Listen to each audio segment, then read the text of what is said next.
Hello friends, welcome to Defence Matrix. तो कल हमने डिस्कस किया था कि कैसे एक F-35C एयरक्राफ्ट जो है वो क्रैश कर गया था। साथ ही साथ हमने ये भी डिस्कस किया था कि F-35 को फेलियर बताना एक गलती होगी। ये बात सच है कि जब ये एयरक्राफ्ट बनाया गया था तो प्लान ये था कि ये 4th जनरेशन फाइटर्स को रिप्लेस करेगा।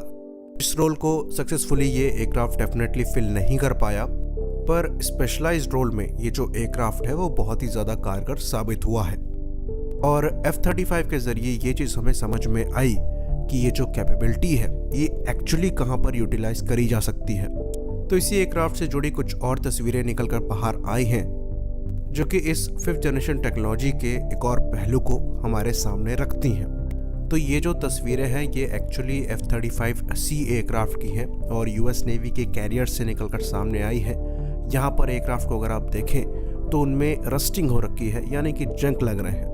तो ये चीज़ हम पहले भी डिस्कस कर चुके हैं कि जो नेवल एयरक्राफ्ट होते हैं उन्हें काफ़ी रगेड होना पड़ता है, क्योंकि हार्श एनवायरनमेंट में वो ऑपरेट करते हैं। जैसे कि जो हवा होती है वो थोड़ी सॉल्टी होती है, कहीं कहीं पर ह्यूमिडिटी एक फैक्टर होता है, तो इंजन के ब्लेड्स पर भी इसका प्रभाव पड़ता है। साथ ही साथ एयरक्राफ्ट के एयरफ्रेम पर भी इसका प्रभाव पड़ता है। तो अगर आपको 5th जनरेशन एयरक्राफ्ट को यूज़ करना है तो वो काफ़ी डेडिकेटेड टेक्नोलॉजी है।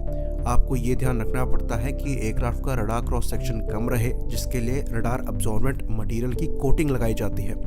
और ये जो मटेरियल होता है ये बहुत ज़्यादा रगेड नहीं होता है, तो ये हाई मेंटेनेंस डिमांड करता है। और अगर प्रॉपर केयर ना मिले तो जैसा कि आप फोटो में देख सकते हैं ऐसी हालत हो जाती है। तो इसको लेकर सवाल पूछे गए पेंटागन के स्पोक्स पर्सन से, तो उन्होंने ये कहा कि ये मैन्युफैक्चरिंग एरर है लॉकहीड मार्टिन की साइड से, और जो अगले बैच आएंगे F-35 के उनमें यहाँ पर सुधार कर लिया जाएगा। बाकी ये जो प्रॉब्लम दिखाई दे रही है ये खाली रैम कोटिंग के साथ नहीं होती है। जो मटेरियल यूज़ किए जाते हैं इन 5th जनरेशन फाइटर में, जो एलॉय यूज़ किए जाते हैं उनमें भी ये इश्यूज़ जो है वो सामने निकल कर आते हैं। और खाली नेवल एयरक्राफ्ट के साथ ऐसे इशू नहीं देखे गए हैं, जो एयरक्राफ्ट आपके एयरफोर्स द्वारा भी यूज़ किए जाते हैं वहाँ पर भी ऐसे इशू नोट किए गए हैं। तो इससे पहले भी ऑस्ट्रेलियन एयरफोर्स ने इंटरग्रैनुअल कोरोजन को लेकर जो इशू है उसको रेस किया लॉकहीड मार्टिन से, और स्पेशली लो ह्यूमिडिटी एरियाज में ये जो प्रॉब्लम है वो ज़्यादा निकलकर सामने आई। साथ ही ऑस्ट्रेलिया द्वारा इस एयरक्राफ्ट की बॉडी पे क्रैक्स भी रिपोर्ट किए गए थे। बाकी इलेक्ट्रॉनिक्स और सॉफ्टवेयर को लेकर भी जो इश्यूज़ हैं उनको रेस किया गया, पर ये कुछ ऐसे इश्यूज़ हैं जिनको सॉफ्टवेयर अपग्रेड से सॉल्व किया जा सकता है, लेकिन जो स्ट्रक्चर के साथ हो रहा है ये मेजर इशू है। तो ऐसा बिल्कुल नहीं है कि ये जो रस्टिंग इशू निकल कर सामने आ रहा है ये खाली F-35 के साथ है, ये F-18 सुपर हॉर्नेट्स के साथ भी देखा गया है, और जो एयरक्राफ्ट डेक पर रखे जाते हैं लंबे समय के लिए उनके साथ ये कॉमन है, पर F-35 के साथ कंपेरेटिवली ये थोड़ा सा ज़्यादा है। तो जब हम बात करते हैं किसी 5th जनरेशन फाइटर को डेक ऑपरेशन कराने की, तो कुछ इंपॉर्टेंट फैक्टर्स हमें दिमाग में रखने चाहिए जो कि अभी के लिए ट्रू है। हो सकता है फ्यूचर में कुछ ऐसी टेक्नोलॉजी आए कि ये सब चीज़ें चेंज हो जाए।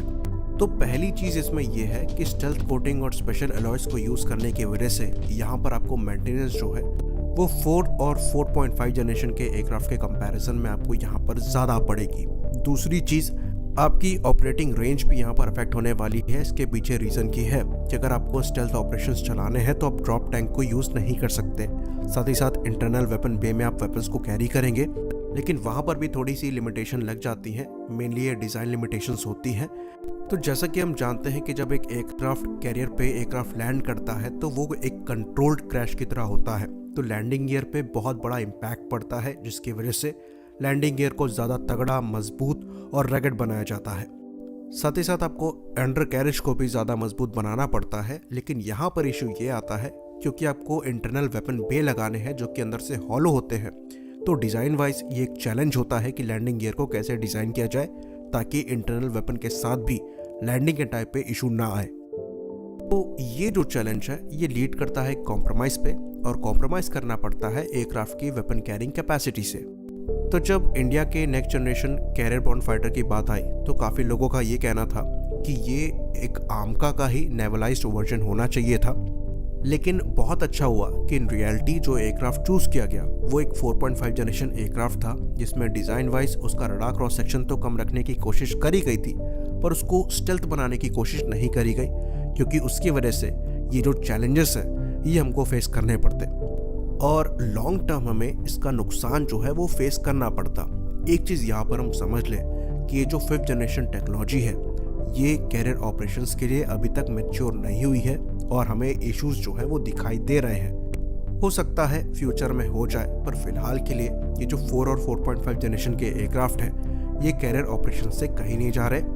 यही कारण है कि यूएस नेवी ने जो सुपर हॉर्नेट ब्लॉक 3 है उस पर अपना भरोसा दिखाया है और इनके और ज़्यादा ऑर्डर दिए गए हैं। साथ ही साथ जो चाइनीज़ नेवी है वो डेफिनेटली 5th जनरेशन फाइटर पर काम कर रही है, पर J-15 के भी एडवांस वेरिएंट्स लेकर आ रही है। रशिया की बात करें तो रशिया के पास Su-57 जैसा 5th जनरेशन फाइटर है, लेकिन अभी तक उसके नेवल वर्जन पर काम नहीं किया जा रहा है। तो वीडियो को हम यहीं तक रखते हैं। बाकी एक मैसेज पर्सनली हमारी तरफ से है। तो कल काफ़ी लोगों ने प्रमोशनल वीडियो को लेकर कंप्लेन करी थी। ये बात हम यहाँ पर क्लियर कर दें कि ऐसे कई लोग हैं जो डिफेंस फोर्सेस की तैयारी कर रहे हैं और वो जो प्रोमो है वो उनके लिए हेल्पफुल हो सकता है, तो वो उसका फ़ायदा उठा सकते हैं। लेकिन अगर आपको ऐसा लगता है कि ये आपके लिए नहीं है तो टाइम स्ट्रैप दिया गया है, आप डायरेक्टली स्किप करके वीडियो पर आ सकते हैं, कोई बहुत बड़ा इशू नहीं है। साथ में ये भी हम यहाँ पर क्लियर कर दें कि ये जो प्रोमो है ये सब वीडियोस में नहीं है, कुछ ही वीडियोस में है। दूसरी चीज़, अगर आप एक्चुअली किसी चीज़ को लेकर तैयारी करना चाहते हैं और अनअकैडमी के थ्रू करना चाहते हैं तो 30 और 31 यानी कि आज और कल हमारा रेफरल कोड मैट्रिक्स10 यूज़ करने की वजह से आपको उनके प्लान्स में 20% ऑफ मिल जाएगा। बाकी इस पर डिटेल हम नेक्स्ट वीडियो में आपको बताएंगे। इसी बात पर हम इस अपडेट वीडियो को ख़त्म करेंगे। लाइक करिए, सब्सक्राइब करिए। जय हिंद।